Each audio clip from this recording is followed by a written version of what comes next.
పోలవరం జిల్లా రాజవొమ్మంగి మండలం ఊర్లకులపాడు గిరిజన గ్రామం ఇప్పుడు భయంతో వణుకుతోంది. అక్కడ వినిపిస్తున్నది ఒక భయంకరమైన మృత్యుఘోష. గత 5 నెలల్లో 9 మంది ప్రాణాలు కోల్పోయారు. ఇంకా కొందరు ఆసుపత్రుల్లో ప్రాణాల కోసం పోరాడుతున్నారు. ఎన్ని ఆసుపత్రులకు తీసుకెళ్లినా రోగం నయం కావడం లేదని గ్రామస్తుల ఆవేదన.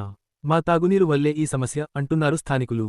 గ్రామానికి సమీపంలో ఉన్న అటవీశాఖ కార్పొరేషన్ జామాయిల్ తోట వల్ల నీరు కలుషితం అవుతోందని ఆరోపణలు వెల్లువెత్తుతున్నాయి. కిడ్నీలు ఫెయిల్ అవుతున్నాయన్న వదంతులు గ్రామాన్ని మరింత భయాందోళనకు గురిచేస్తున్నాయి. ఇది యాదృచ్ఛికమా లేక నిశ్శబ్దంగా జరుగుతున్న ఆరోగ్య విపత్తా? విషయానికి తెలుసుకున్న వైద్యాధికారులు గ్రామంలో వైద్య శిబిరం ఏర్పాటు చేసి రక్త నమూనాలు సేకరించారు. రోగనిర్ధారణ అనంతరం చర్యలు తీసుకుంటాం అని అధికారులు చెబుతున్నారు. కానీ ప్రశ్నలు మాత్రం మిగిలి ఉన్నాయి.